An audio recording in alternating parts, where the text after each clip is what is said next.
Halo teman-teman semua, perkenalkan nama saya Winson Leon dan saya berasal dari Universitas Internasional Batam. Di sini saya akan menjelaskan tentang proyek ujian akhir semester saya dari pelajaran LMK.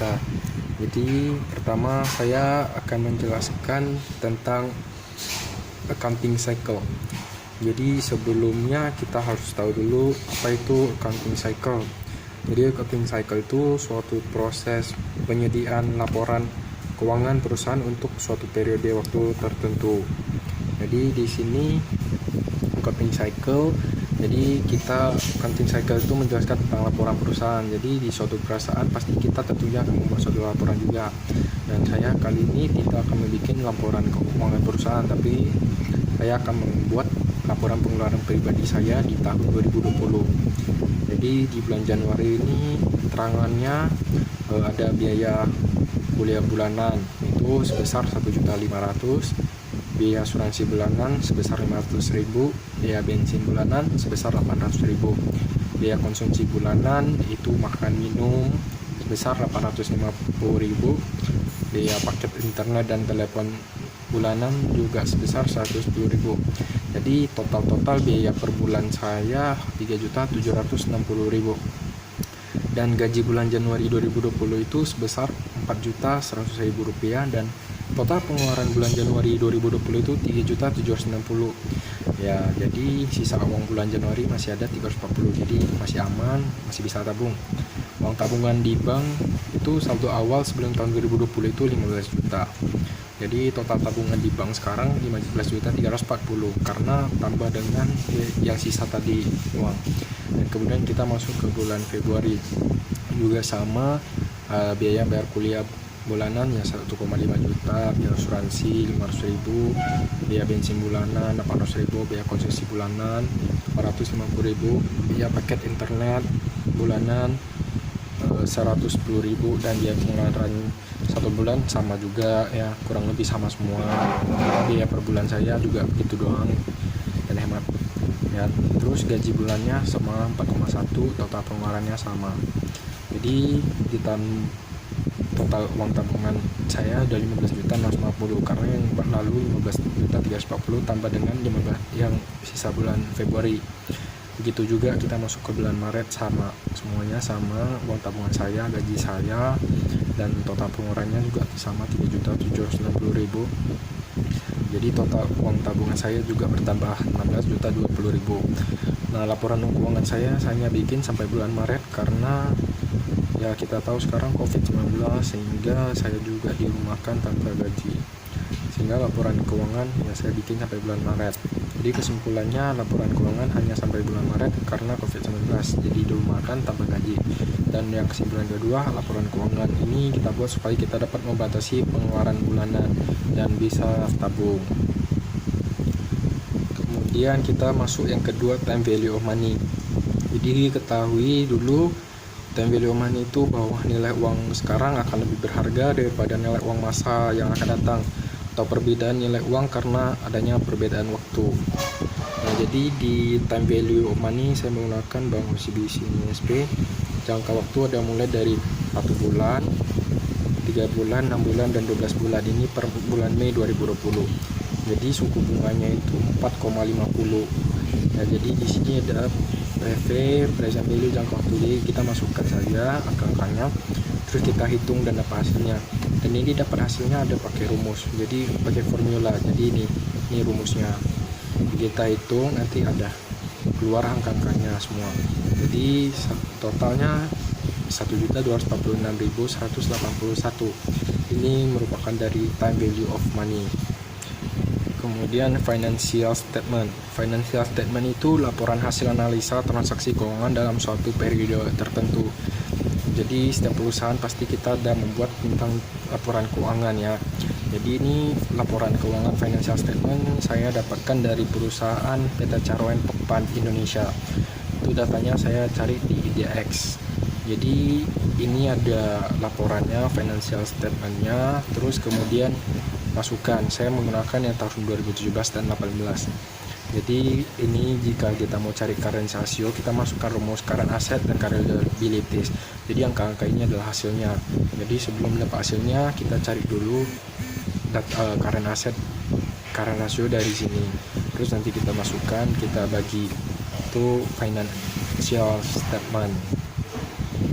Selanjutnya kita masuk ke required return. Jadi required return itu yang kita ketahui pengembalian yang harus kita peroleh dari dana yang diinvestasikan untuk pembiayaan investasi kita. Jadi di sini saya belum investasi. Jadi di sini saya menggunakan deposito suku bunga 4,5%. 4,5% ini dapat dari yang di sini suku bunganya. Jadi saya masukkan suku bunga yang dari time value of money 4,5. Jadi saya belum tertarik mencari tahu tentang saham dan obligasi ya, mengingat karena sekarang juga faktornya ya, saya di rumah tanpa gaji, jadi saya belum, dan kedua juga saya tidak memahami betul tentang saham dan obligasi ya. Semoga kedepannya jika situasi sudah kembali normal ya, saya bisa bekerja lagi dan mencari teman dan informasi tentang saham dan obligasi supaya saya juga bisa belajar investasi. Kemudian ada stock valuation. Stock valuation itu adalah nilai saham. Jadi di sini saya menggunakan PT Charon Pokpan Indonesia Tbk periode tahun 2018. Jadi sebelum ini saya dapatkan dari aplikasi. Jadi kita untuk dapatkan datanya, saya download dulu aplikasinya di Google Play Store dan nama aplikasinya RTI. Jadi ketika sudah download, kita masuk login dulu, baru kita cari nama perusahaan yang kita inginkan dan masukkan kode. Misalkan nama perusahaan saya Charon Pokpan Indonesia, jadi kodenya itu ini CPIN. Setelah itu kita sudah bisa lihat di sini nilai-nilainya dan kita masukin. Ini dividen per share-nya 118 karena di sini yang tahun 2018 ini DPS-nya 118 dan RS-nya saya menggunakan 8% karena kemarin dijelaskan tidak boleh kurang dari 5%. Jadi saham ini layak dibeli karena harganya murah. Jadi 5.800 ini harganya. Dan kemudian kita masuk ke obligasi. Jadi obligasi itu surat utang yang diterbitkan oleh pihak yang berutang kepada pihak yang berpiutang. Itu obligasi, dan di sini sudah ada data-datanya obligasi pemerintah Indonesia. Jadi dapatkan data ini, kita cari dulu di obligasi pemerintah Indonesia. Kemudian saya di sini ada 4 kode dari FR0081 hingga FR0083. Jadi saya menggunakan yang FR0081. Jadi di sini kita tinggal cantumkan angka, masukkan angkanya. Di sini ada rumus. Jadi kupon, misalkan kita cari kupon, ini ada rumusnya par value kali kupon rate, PVA, terus seterusnya sampai bond function. Itu jadi tentang obligasi. Kemudian kita masuk ke millennial investing. Jadi ya sebelum berinvestasi kita tentunya harus ketahui dulu apa arti investasi. Jadi investasi itu ya upaya mengakumulasi kekayaan untuk menghadapi masa depan yang penuh dengan tidak kepastian. Jadi kita belum bisa menebak masa depan itu bagaimana. Dan yang kedua ya tentunya kita harus tahu juga kenapa kita harus melakukan investasi. Ya pertama ya karena kebutuhan. Ya jika kita masih single ya mungkin kebutuhan kita ya masih oke lah, tercukupi. Tapi bagaimana yang sudah berkeluarga, pendidikan anak, ya sekolah, ya dana pensiun, kita bayar sana sini, kredit apa bayar, dan kemudian ya tentunya harga dan jumlahnya sangat besar. Jadi maka kita perlu siapkan dan rencanakan mulai dari sekarang. Dan kalau kita sudah investasi pasti kita selalu takut dengan resiko. Jadi bagaimana menghadapi resiko, ya tidak hanya jadi resikonya ya, jadi menghadapinya itu ya kita tidak hanya investasi pada satu tempat.